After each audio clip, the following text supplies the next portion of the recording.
So far this year, Baton Rouge has seen 96 homicides. Detectives fear that we'll top 100 by the end of this year. By the way, last year we got to 133.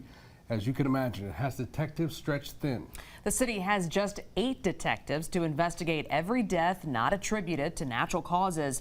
WAFB spent more than 4 months following homicide detectives Corporal Josh Brogan and Corporal Shonda Watts for a candid look at the crime problem in Baton Rouge as we approach critical mass. I turn everything off. Nothing in that moment matters. It's just me, God, and the pavement. Baton Rouge police are also investigating a shooting at a Breck Park that sent one person to the hospital. This one happened early this evening on Evangeline Street. You have to really have a strong sense of who you are to be a homicide detective. It was just a shooting that happened right there. These kids still showing up to practice. 1, 2, 3, 5. 1, 2, 3, 6. Cameron, get that cone, put your helmet on. And I'm concerned about what's going on in these neighborhoods. I'm concerned for the families. You see what I'm saying? Go! Some of these kids stay in this area. There you go. Wrap up though. They knew what happened before I even knew what happened. Saying never give up, y'all got me? Yes, sir. We lied to you, y'all bump out. As a parent, I mean, it's different. And you gotta shoot straight through there, all right? Anything can happen. Anything can happen at any minute. 1, 2, 3, 4. 1, 2, 3, 5. 1, 2, 3, 6. 1, 2, 3, 7. 1, 2, 3, 8. These neighborhoods are mine. I grew up in North Baton Rouge. It's heartbreaking to actually have to respond to an area that you knew so well. I remember that was the Greens, and further down on the corner was my best friend's grandmother's and aunt's house, and everybody in the community really got along. As a kid, be able to go outside and play and have fun and just enjoy your environment. And now, to enjoy your environment, it may ultimately cost you your life. Law enforcement in the capital city is thinking about the weekend that was. Another violent one. 4 shootings on Sunday alone. Police say the latest shooting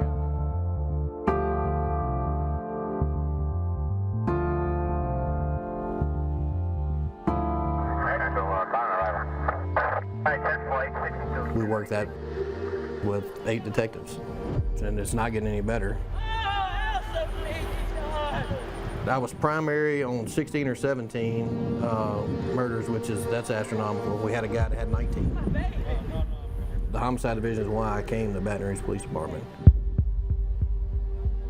Seeing my dad work the cases, he would actually, back then, they had them in big folders and he'd bring them home, like as he was working them. Just always been a big interest of mine. Depending on what your partner's got going on or what the office has going on, there's no telling how many murders you actually deal with in a year's time. If we're on duty and a call comes in, pretty much any detective that's available will respond to that call. Yes, we could use more detectives. I would be remiss if I didn't say that that was true. But we make the best with what we have. And yes, our caseload is large. It is extremely large because we're seeing a progressive elevation of crime within the Baton Rouge community. So it's not something that's just isolated to the Baton Rouge area, it's nationwide. You hire some, your senior guys are retiring, the younger guy, how do you fill that void? We're working a case from 3 months ago, and we're almost to the point of making an arrest on it, but then Thursday happens. Where are the guns coming from? Where are we getting these guns from? Officials investigating a deadly drive-by shooting that happened early this morning. We catch back-to-back murders. That's not a staffing issue, but you've got fresh murders, you've got to work them.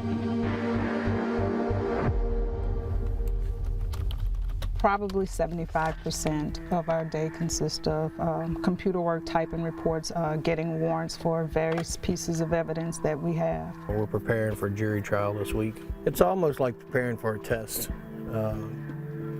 You really got to know all the information and remember everything that happened during these investigations. But when you start getting repeat offenders and they're getting slapped on the hands and we're constantly dealing with the same people, the public isn't looking at the judicial system.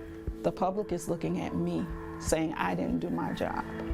DA's office is strapped for people, we're strapped for people. We do put the offenders in jail the majority of the time, just to turn around and see them on the street a little while later. And it does affect us in that aspect because of all the hard work that we put in, you know, and this very dangerous individuals back on the street. They're constantly being a menace to a neighborhood, and they're constantly beating their girlfriends, and you're constantly seeing them on the domestic violence scene, and it's constantly escalating. Why does it take him killing her before he's put away for a good time?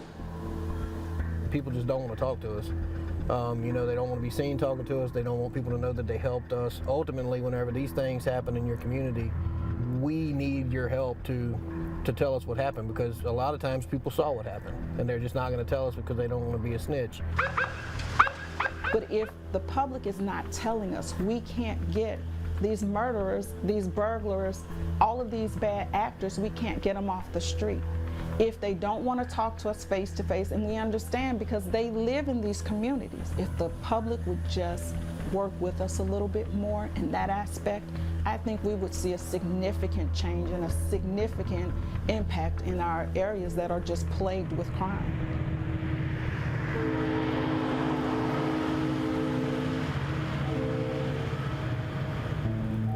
You are the voice for that person that has passed away. You're ultimately working to be his voice or her voice. You are now putting a face to the public for this deceased person. You're fighting for them. You're fighting to bring them justice. That mother's cry is one that kind of rocks your soul.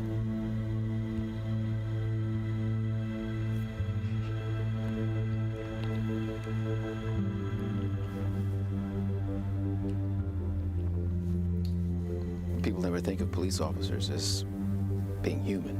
Nope.